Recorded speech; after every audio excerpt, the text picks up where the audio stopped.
There are no benefits to alcohol consumption. There is no health benefit, there's no heart benefit. The data is really clear that it's bad for you, especially cancer. It does increase the risk of cancer. So I don't think alcohol should be considered a health promoting substance in any way. However, having a drink or two once in a while is not going to kill you, and it's not a bad thing.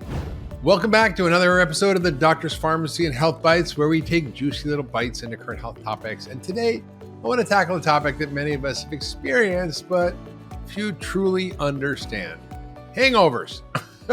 Whether it's after a night of celebrating with friends or an unexpected overindulgence, hangovers kind of leave us feeling drained, anxious, and downright miserable. In this episode, I want to unpack the science behind hangovers and explore what happens for our bodies during this really unpleasant aftermath, and discuss effective strategies to prevent and manage them if you need them. Maybe you won't need them if you take care of yourself, but just in case you have a fun night, how do you get over this? Well, hangovers are more than just a headache and fatigue. They're a complex physiological response to alcohol consumption that affects our brain, our liver, our gut, and our overall health. In fact, alcohol is a poison, and the dose makes the poison. I'm going to delve into how alcohol disrupts our sleep, dehydrates our bodies, messes with our electrolyte balance, and leaving just feeling pretty out of sorts. Obviously, all this is a bummer. No one likes a hangover. So how do we prevent it? Quite frankly, the best way to avoid a hangover: don't drink. Okay. Now, we know, just to be clear, there are no benefits to alcohol consumption. There is no health benefit, there's no heart benefit. The data is really clear that it's bad for you, especially cancer. It does increase the risk of cancer. So I don't think alcohol should be considered a health promoting substance in any way. Just to be clear, the data doesn't support it. However, having a drink or two once in a while is not going to kill you, and it's not a bad thing. Of course, don't drink is easier said than done, I know, but here's the facts. The standard recommendation is 1 drink per day for women and 2 drinks a day for men. That's way too much, right? According to the WHO, the World Health Organization, there is no safe consumption of alcohol for human health. Say that again. According to the World Health Organization, there is no safe consumption of alcohol for human health, period. Alcohol is a neurotoxin, it's psychoactive, and it can cause dependence and addiction. Now, the International Agency for Research on Cancer, the IARC, has classified alcohol as a group 1 carcinogen, which is the highest risk group, along with asbestos, radiation, and tobacco. Just saying. Nobody's got asbestos anymore in their house. You don't really want to get radiation if you can avoid it. And certainly we know tobacco and cigarettes cause cancer. Now, according to a study in the Journal of the American Medical Association, even light to moderate consumption has consequences. It also increases the risk for dementia and Alzheimer's. And why? Because it shrinks your brain and reduces neuroplasticity. If you see an alcoholic's brain on a brain scan, I used to see it all the time when I was in the ER, they just like shriveled and shrunken up brains. It was pretty sad. Alcohol increases the risk for cardiovascular disease, certain cancers, as I mentioned. And the alcohol-free movement is gaining popularity, and the younger generation's catching on to the harms of alcohol. In fact, I just went to a party, 40th birthday party, and it was no alcohol. There was no alcohol. And I just had an office party for my office, no alcohol. I think people are kind of coming wise to the dangers of alcohol. So more and more people are kind of just stop drinking and turning to mocktails. However, if you do drink, and I'm going to give you a few things that might help. 1, pace yourself, right? Go slow.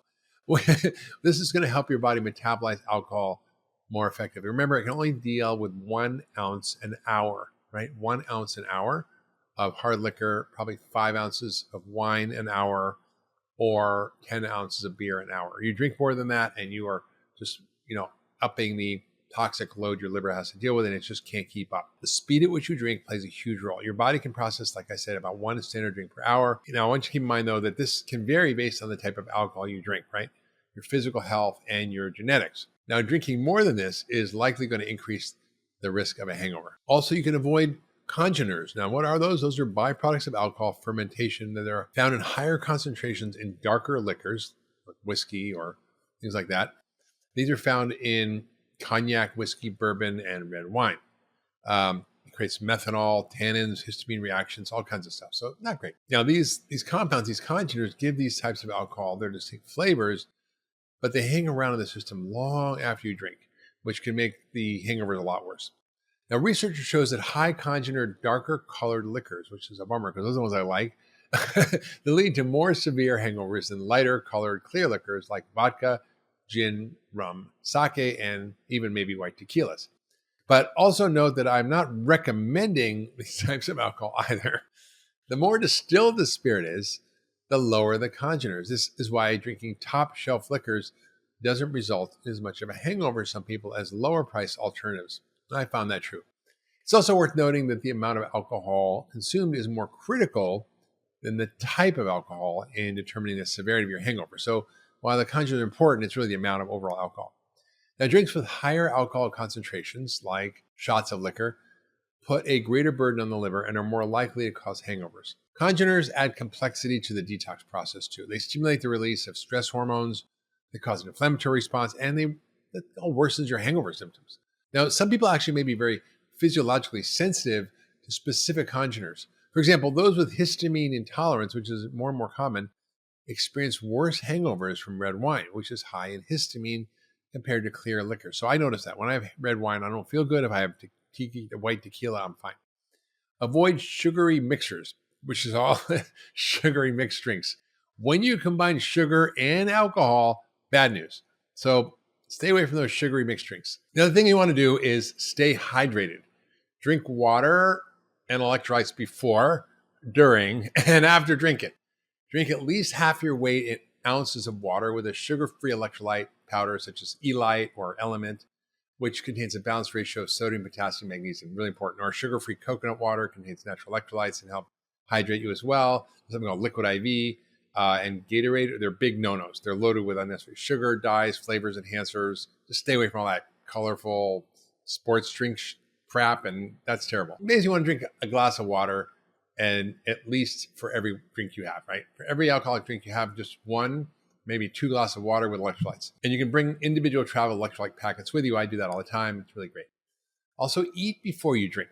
And why do you want to do that? Well, a balanced meal actually slows the absorption of alcohol. Fat, protein, fiber slows the emptying of your stomach, and that actually can help reduce the effect and the speed of alcohol and reduce its toxicity on your system. Things like guacamole or a phytonutrient salad, chicken, steak, or fish, all that's going to be great.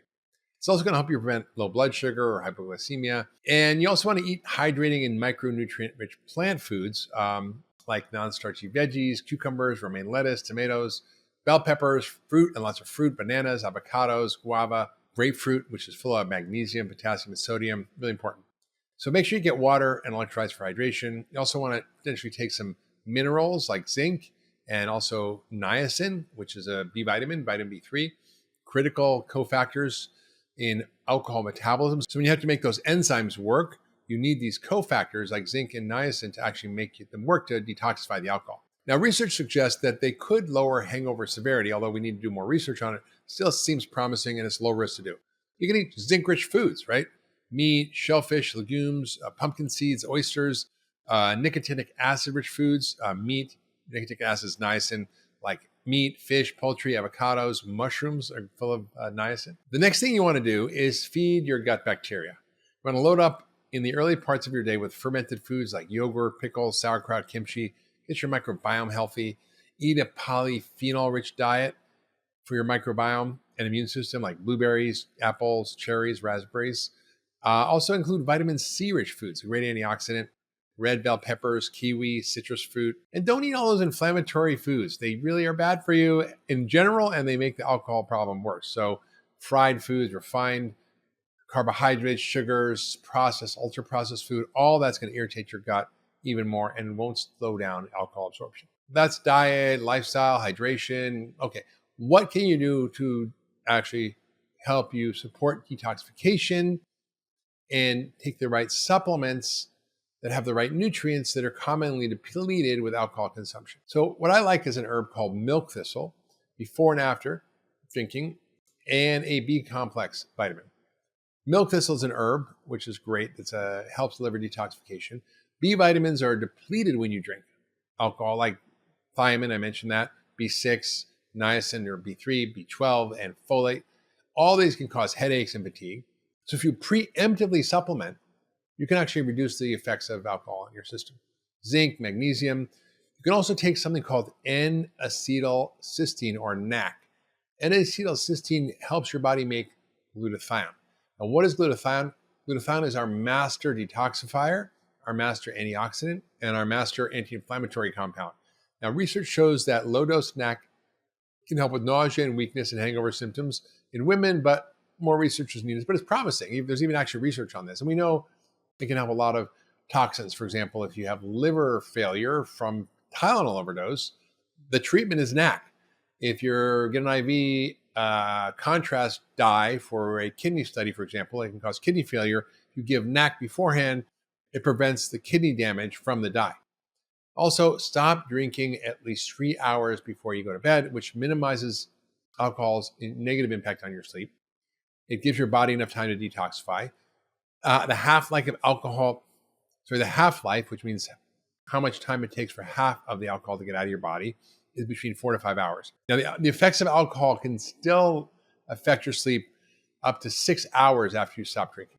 Okay, so once you've had a little too much to drink, now you're really feeling the next day, here's what not to do. Do not drink more alcohol. Don't have the eye opener in the morning, right? The hair of the dog approach.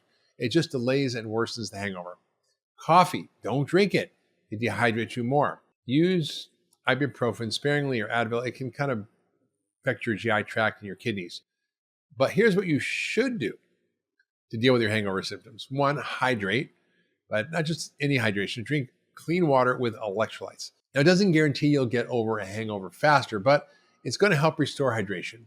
Also, eat a balanced meal. Eggs and nutrient-dense foods with protein and fat and fiber are really important.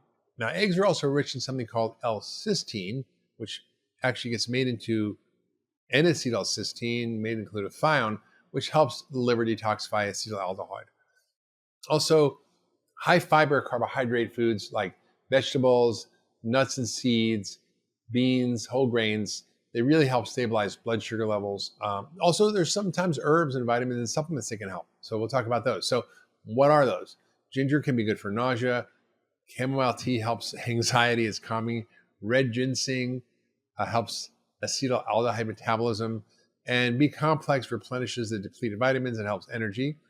Now, red ginseng will not cure a hangover, but it can help reduce its symptoms when it's taken soon after drinking by increasing acetaldehyde metabolism. So you can get red ginseng and have it with your drink, basically. Now, randomized crossover study, that means they basically, gave the same group of people different things at different times. So they took 25 guys, they gave them red ginseng, that reduced plasma alcohol and also expired alcohol, as well as hangover severity after consuming whiskey. Now, the study concluded that red ginseng positively affects alcohol metabolism and alleviates hangover symptoms. Sure, that's cool, but I think more research is needed on that. Cold shower is going to make you feel more alert, or a cold plunge. That's good. Now, cold shower might help you feel alert. It also increases some of your adrenaline hormones, and increasing adrenaline can make you more alert and speed up alcohol metabolism and even clearance of alcohol from the brain and from the blood. Also, get some rest. Make sure you get sleep, and that mitigates hangover symptoms. An observational study of 578 college students found that reduced total sleep time was associated with more severe hangovers. And students who slept more than 7 hours consumed more alcohol and experienced longer hangovers. But their hangovers were less severe compared to those who slept less than 7 hours. So overall, reduced total sleep time was associated with more severe hangovers. In the end, time is really the best medicine, right? It's the best cure for a hangover. Your body needs time to process and eliminate the alcohol and all those toxic byproducts. So that's a lot, okay? Alcohol, we know, is a toxin. There's no safe dose. If depleting vitamins and minerals, it affects your liver, affects your brain, affects your hormones, your microbiome, your immune system. But, occasional drink's okay. Just be careful and understand that there's things you can do to mitigate its harmful effects, like eating beforehand with lots of high fiber, fat, protein foods, drinking more slowly over time, having water and electrolytes after each drink, and having the right vitamins and minerals, including B complex, zinc, and magnesium, as well as also herbs like milk thistle. All that can help. So I hope you found today's episode enlightening and packed with useful, good information to help you better understand and manage hangovers. We covered a lot of ground, from the science of how alcohol impacts our bodies to those practical tips I mentioned on how to mitigate those horrible symptoms. But remember, the key to healing hangovers starts with prevention. Don't drink too much. Hydrate. Proper nutrition goes a long way in making sure your next morning isn't a total write-off. Now, if you found these tips helpful, I encourage you to start incorporating them into your routine. And of course, always listen to your body and make choices that support your overall well-being. Our health is for sure a precious asset, and taking care of it means we can enjoy life celebrations without paying a hefty price the next day. Thanks again for joining me today on The Doctor's Farmacy, and don't forget to rate, review, and follow The Doctor's Farmacy wherever you get your podcasts. Stay healthy, stay informed, and I'll see you next Friday for another juicy episode of Health Bites. If you loved that last video, you're going to love the next one. Check it out here.